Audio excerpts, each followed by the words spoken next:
Now everybody from the 313, put your motherfucking hands down and follow me. All right. So we got two games to talk about. Obviously, we're going to talk about Spurs Timberwolves, but before we talk about Spurs Timberwolves, before we talk about Cavs Pistons, all the game fives, and the fact that there were no games on today and that they will all be caught on a Friday, we need to say some condolences to Jason Collins and Brandon Clark. I was not familiar with Jason Collins. I did not grow up watching Jason Collins, but what he means as just a person to the NBA, being one of the first openly gay players in the NBA, is a very, I think, an important milestone to pave the way for people after him. And he was a professional basketball player, very professional. Just the way he handled his career, 13-year vet, that's not something you can just do without hard work and effort. I think that needs to be applauded. But I don't want to put him on just a pedestal just because he was gay. All right. He passed away due to brain cancer. Another NBA player that passed away of brain cancer, just really tragic. I want to say some condolences. Obviously, his family's never going to be able to get access to this video because who's watching these? But I do want to say that first and foremost. And then Brandon Clark, we do not know the cause of death at this time. I think the way Shams handled the situation was disgusting. He did not do it justice, talking about a 7-year vet who's played for one team, who's done a lot for the community. I just don't think that he really encapsulated his life in anything more than that sentence, just by saying he had passed away. And honestly, the way he said it was even more cold and news-y instead of just, taking it with the severity that it needed to be handled with. It was kind of gross. That being said, I would like to do an actual moment of silence, unlike the broadcasting, which for the past 2 days has been disgusting.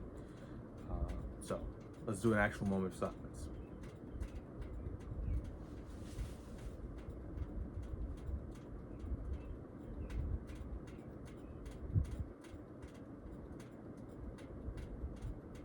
All right. Okay. All right. So let's talk about something way less heavy. Let's talk about basketball. That's what everyone's here for, right? Okay. So, as I teased to and alluded to earlier in the video, we are going to talk about the Timberwolves game first.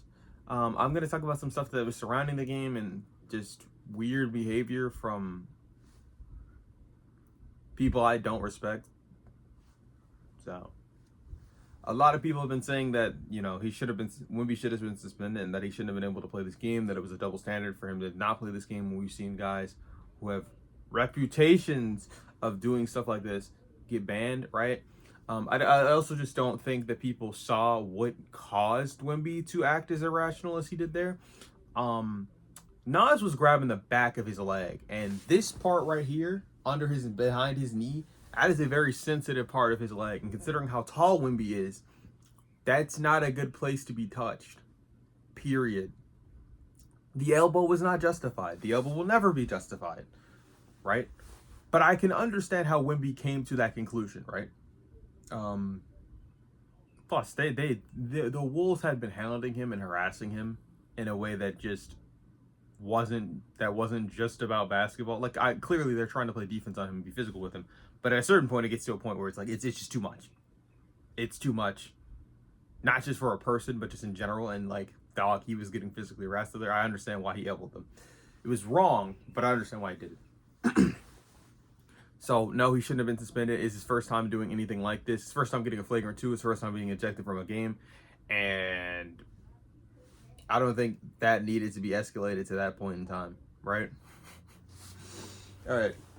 So, obviously, the Spurs have won Game 5, and we're looking at a potential elimination game for them, right? But it gets even better. Dylan Harper has performed in the playoffs yet again.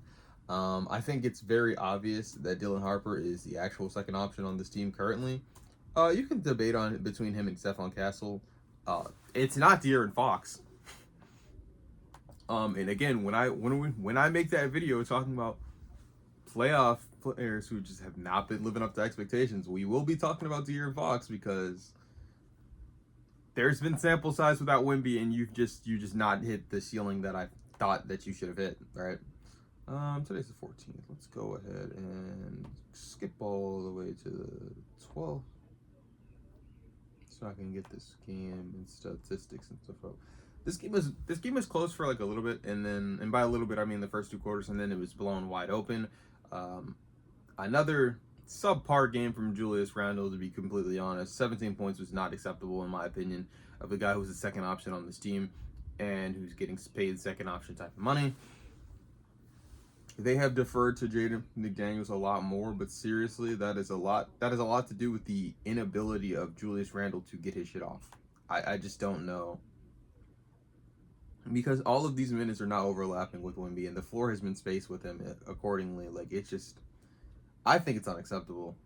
Mike Conley was pretty good in this game for the short times he was on the court. They had Terrence Shannon Jr. just completely unplayable at this point in time. I'm not really sure why Bones got played out of the rotation. I'm just not sure about that, actually. They have been struggling to find a new point guard for them, like for a while, and I thought that with Ayu being on the team, that they would probably run Ayu and him in the starting lineup and then Bones off the bench, but that's not what's going on. This team is outmatched by the Spurs. I think everyone knew that going into the series, especially with Anthony Edwards' knees being on and off. I do keep saying his knees have been on and off, and I keep saying that because it's inconsistent the production you're going to get from him with those knees currently, but you know, there's that. Also, Wemby just exploded and was completely beastie. Completely beast. He's probably been the best player in the playoffs so far. The only players that I think can contend with him as far as consistency over the course of games that I've watched is probably like Scotty Barnes, which is crazy, but I mean, Wemby's been nuts, man. He's just been great. This was not that bad of a game from Fox. Again, the stretches though where Wemby's not playing and I need Fox to dominate the ball a little bit more is kind of weird that he's not doing that. Strange, really. Champagne could have been better this game, but honestly, it's like the 6th option on this team as far as offense, and he gets wide open shots. I would like to see his shots go down more. He fouled a lot this game, but hey, it happens. Dylan Harper. This is the worst Dylan Harper game we've seen so far, and it's still 12 points off the bench in 25 minutes. On really good efficiency. It's like, what do you want me to say? 10 rebounds, by the way, too. Like, and Dylan Harper's not a big guard. Like, he's a very average size guard. So, yeah. That's about that. As far as what do I want to say about X's and O's of the game? There's not really much to talk about as far as X's and O's. We've already seen everything. Like, I think we've seen every situation that there could have been. Like, just Wemby being as dominant as he is on the defensive end. And then the amount of production you're getting from him on the offensive end, which has actually risen in the playoffs, because I think Wemby's normally like a 23 point per game scorer in the regular season, and 23 to 25, and he's just been rising in the postseason instead of dropping. So like I don't know what to tell you. The shot blocking is there. He's considerably the best NBA defender that we've seen, not in just a while, but like just maybe ever. And I say that as someone who grew up watching Draymond Green and fucking Dwight Howard, Rudy Gobert, obviously. Yes, Rudy Gobert. Please, for the love of God, do some fucking homework and actually watch Rudy Gobert. Yeah, all right, let me just make sure that I'm correct about what I'm saying, because I think I'm right, but I could be, in fact, wrong. Let's see what the extraterrestrials been putting up. Regular season versus. This is only his 3rd season, by the way. Like, this is on, bro. This is just crazy. Like, I don't even know what to say. 3rd season, he's just different, man. I don't even know. All right, so yeah, he averaged 25 points in the regular season, flat. 3.1 blocks. His lowest block total, by the way. The steals are one. He averaged one steal, lowest amount of steals too. By the way, I think he's playing considerably less minutes than he did in his previous seasons. Not considerably. No, he's playing less minutes than he did in the season prior. So if that's something that you're thinking about, yeah, that might be it. Free throws about the same. 3-point percentage is higher. This is about the same. Like everything about that is similar. But then you go to the postseason, and it says 9 games played, and his averages are at 20 points. But I'm pretty sure if you don't include the games where he was either injured or ejected early, that his numbers are much better than they actually look.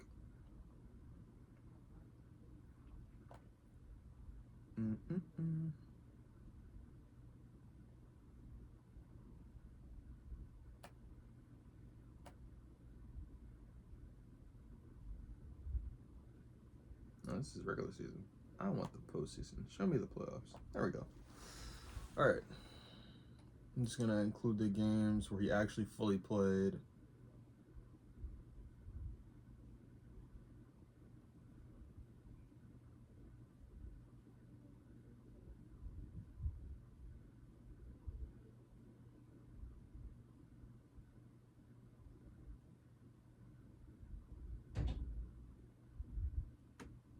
I wish there was a way to disinclude other games, but I can't get that to happen.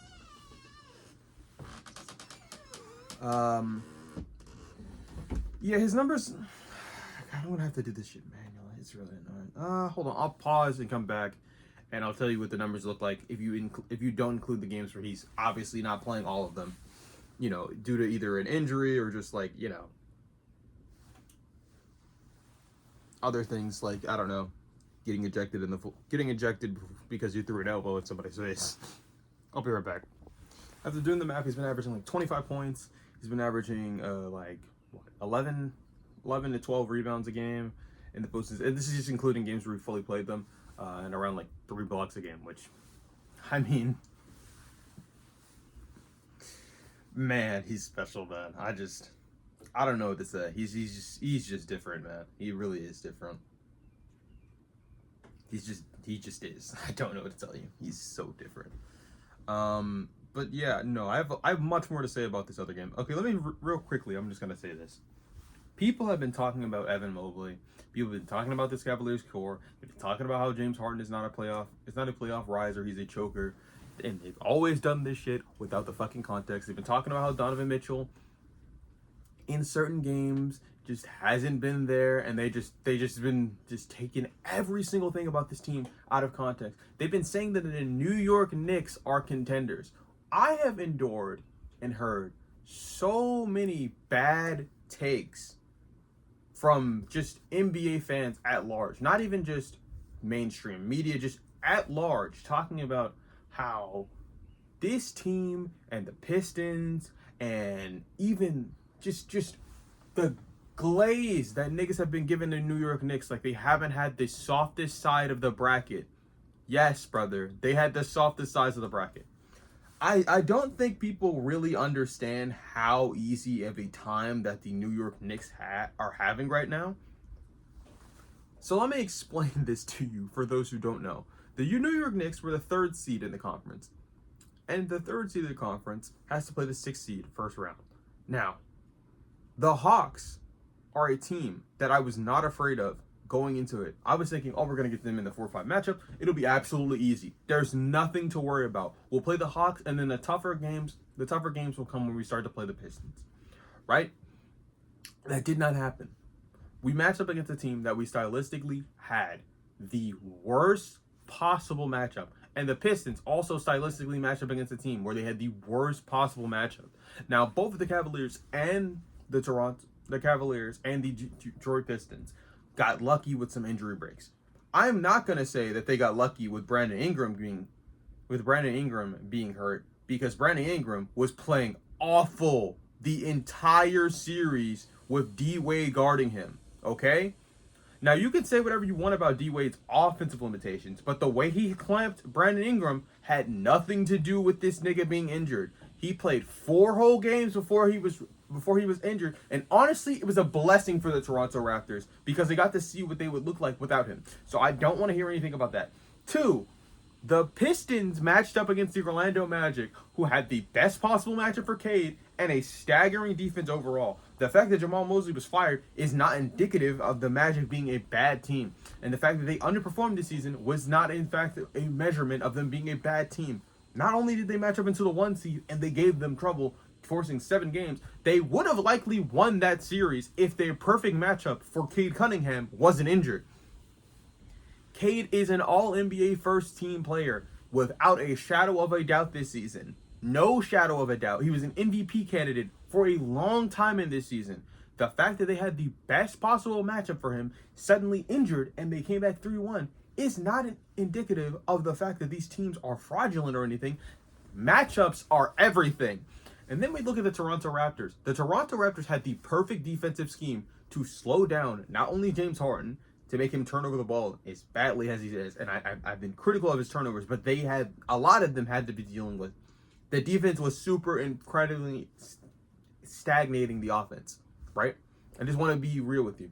Now, the reason I don't believe the Knicks are this good is because everyone was saying for the life of them that the rotations that the Knicks were running is the only reason they lost the first 2 games against the Atlanta Hawks. When they lost their games against the Atlanta Hawks, it was because the rotations that Mike Brown had were bad. They were bad rotations. And it's not because he wouldn't play his starters. He wouldn't play depth like how Thibodeau had that issue. No, this man has no faith in Karl-Anthony Towns to let him run the offense as the primary scorer when Brunson is not in the game, and it makes no fucking sense. The way he's been utilizing Karl-Anthony Towns has not only been perplexing to anyone who's ever watched Cat prior to this season, it's been perplexing to someone who knows that this man has coached Domantas Sabonis. It makes no fucking sense how he uses him. The way he's been utilizing Karl-Anthony Towns this season, the entire season, and the postseason included, has just been baffling. And the only reason it hasn't mattered so far is because in the games where Cat is not getting the ball nearly as much, they just coincidentally happen to be blowing them out. Cat's inability to be aggressive while playing for this team is Mike Brown's fault. It's Mike Brown's fault because I saw what Cat was doing for them last season. Now, you can debate about how well it would have translated into the postseason. He has taken considerable strides in almost every single department of the game. And they look at him for post-up touches, and they're just like, nah. Mind you, Cat is actually a good post player. It's not like he's fucking Rudy Gobert out there. He's a decent post player. They don't run plays for him. I don't understand. I'm so serious when I say this. Knick fans do not believe the same thing that the general zeitgeist believes. They know for a fact if they match up against Detroit, which it's looking less likely, and it's looking like they're more likely to match up against Cleveland, that both of these teams are going to have problems against each other. Neither of these teams can guard each other. And then with Detroit actually should have beat them last year. And they're likely, and if Detroit does upset the Cavaliers at this point, who are out 3-2 at this point, they're going to have an easier time with them. This will be the weakest bigs that he's had to play against. Because no offense, and I just want people to know this. I know Jalen Duren is underperforming. I know this. I also know this. No one on that team is going to give Tobias Harris the same issues that is going to give him the same issues that Dean Wade can personally give to him because they also have responsibilities on the offensive end. So unless Mikal Bridges is just going to lock in and lock down on that, which Mikal is too small for Tobias, to be completely honest. So it would have to be OG. And OG has been doing a whole lot for this team offensively. And I'd also like to point out that he has a hamstring injury, so we don't know when he'll be like back when the series finally starts, right? I just, the way they're talking about the Knicks is like they're this infallible team that has never had problems in the postseason and that has never seen issues. They played against 2 weak-ass teams. They played against the Hawks, who have no bigs and didn't use Karl-Anthony Towns in that series. Super puzzling. The lack of utilization of Karl-Anthony Towns in that series made no sense. They got into the next series. they were super incredibly lucky that the best player was injured and that Tyrese Maxey just didn't want to go after the small guards. That's not something I have to worry about with James Harden. It's not. It's not something I have to worry about with Donovan Mitchell. They've been guarded by Ausar Thompson, Scotty Barnes in the previous series. No offense to the New York Knicks. Actually, all offense to the New York Knicks. OG Anunoby is not Scotty Barnes and Ausar Thompson. And there's only one OG Anunoby. So, who's guarding Harden? Who's guarding him? Is it gonna be Mikal Bridges? That's not enough. That's not enough. The free throws that Harden still generates at this age, and it's because of the smart play that he makes, that's not going to be enough. It's not. And Cat has these flaws. I get it. One of his flaws is that he fouls more than literally anyone else in the NBA. He is going to be in foul trouble in this series. He is going to have to be on Jared Allen most of the series because Jared Allen is not as active as that. That being said, that doesn't mean that this is going to be free for him. The Knicks are not the team that's going to be running double bigs. We know this, right? We all know this. The Knicks are also going to have to play some of their small guards minutes. And if Jordan Clarkson touches the floor, he's going to get torched. He's going to get torched. So Mike Brown might as well not even play him. I don't understand this. This logic that the Knicks are just a de facto team that's coming out of the East this year. It's stupid. It's so dumb. It makes no sense. They have not faced adversity yet. And it's not because the teams that they faced couldn't challenge them, because frankly, the fact that the Hawks got 2 games off of you is saying enough to me. It's saying enough to me. The fact that the Sixers didn't get any games off of you is not because you locked down and you were a much more serious team and all of that, other things. It's a lot more to do a lot of other things. So let me just talk about the Knicks. Let me stop talking about the Knicks. Let me actually talk about what happened in Game 5. So a lot of you are going to say, the Cavs shouldn't have even won this game because Ausar Thompson was clearly fouled by Jared Allen at the last second. You're right. You're right. I would wager that a lot of you believe that, even though, I mean, hey, incidental contact, and I'm not going to lie, there was a lot of contact in a lot of other parts of this game that was not considered or called. I know you're going to look at James Harden's free throws and you're going to say, how did James Harden get this many free throws? They were fouling him. What about the ones where he was fouled from 3? Those are James Harden's normal shooting motion. That is how he shoots the ball normally. You can say that it's to draw free throws, but he also just shoots that. That's just how he shoots the basketball. The James Harden antics are not lost on me, but that's just how he's played the game. That's how they've officiated the series all the way up until this point. They didn't suddenly stop calling it or being inconsistent. That's how they called it. That's how it's going to be called in the next series.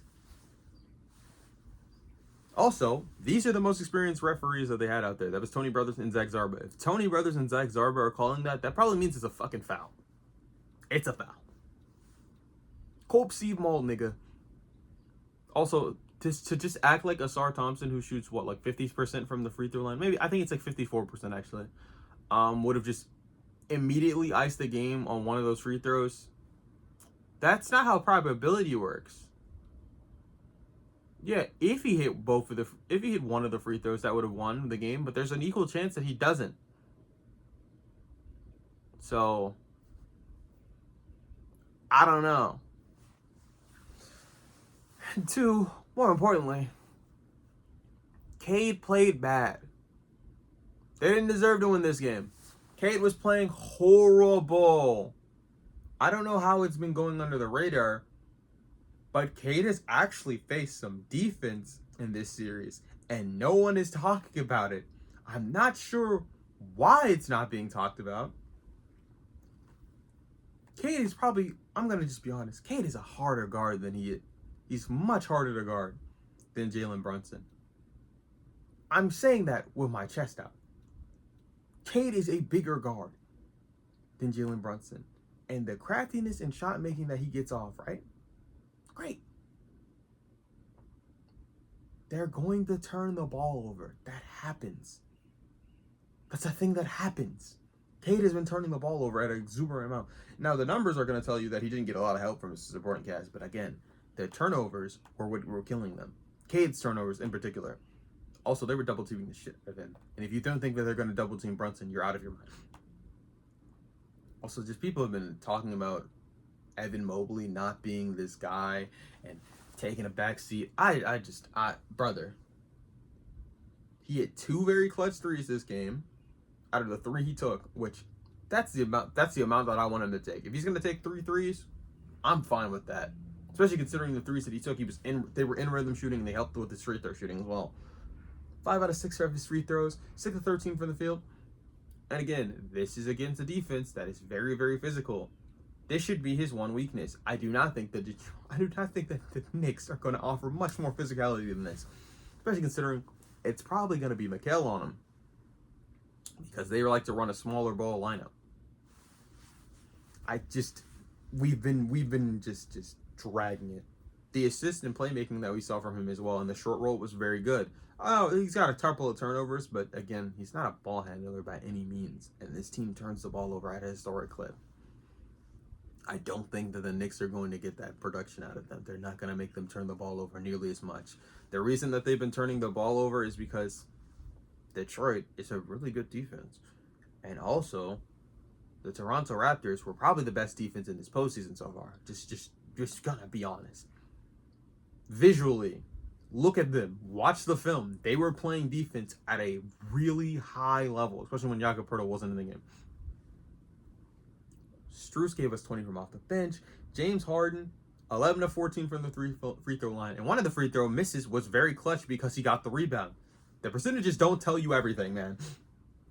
3 from 10 from 3? Yeah, that's not great. But you also got to take into account that he's got a lot. Some of the threes he got, he was fouled on. So he went to the free throw line for those. They're not going to show up in the stats. 8 for 21 from the field. The shots that he was hitting were huge. Donovan Mitchell was cold this game for a very long portion of the game. He was exhausted from the game 5 that he had. Not the game 5, the game 4 he had, where he was historically great, right? Everyone else stepped up today. Not today, yesterday. Jared Allen stepped up yesterday. Donovan Mitchell stepped up in the fourth quarter and the tail end of the game. I'll give him that credit for that because the fourth quarter and the OT, because I'm going to be honest, he had been playing terrible up until that point. Donovan knows when Donovan can turn it on at the last point of the game. I would rather him just have it on consistently, like how I got this shit on. The shooting that we saw from Strus, yo, blessed he. The doctor was in the building, bro. No turnovers. He was playing very hard. Great defense. 8 rebounds. The one assist. I think the one assist was from. No, that's the other way around. Sam Merrill gave him an assist. Strus had 6 of 8 shots, and they were all from 3. Those were fucking huge. And then the 2 free throws. He was great last night. Schroeder did what he was supposed to do.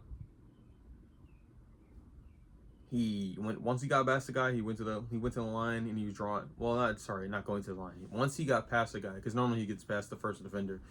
There was no backline defense. He gets easy layup. Those are the type of offense that I'm expecting to see from him in the next series. He did really well. Dean Wade took no shots, which is, I need Dean Wade to take shots when he's on the court. Like, I get it. We're throwing you at Cade. We're throwing you at Tobias Harris, and like you're trying to do as much as you can. If they think that if the team that we face in the next round, New York, doesn't think they have to guard you, if we make it to the next round, that's going to be problematic. I agree with some people saying that.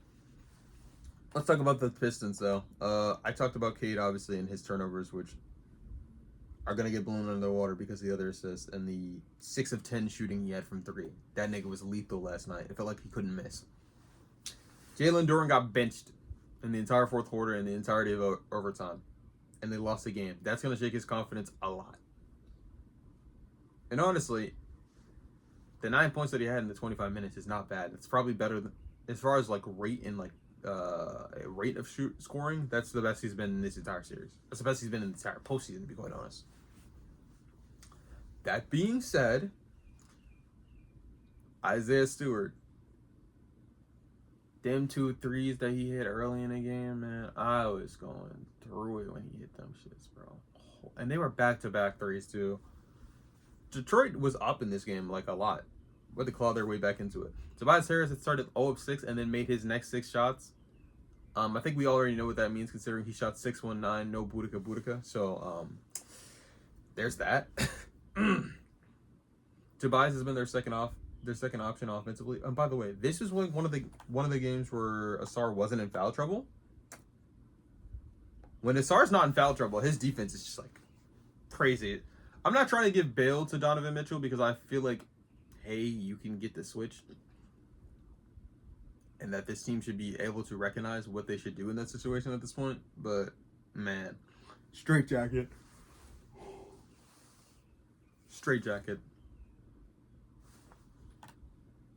Yeah, it's really, it is what it is. Look at just really, if you watch the game, you know what's going on. Dennis Jenkins was,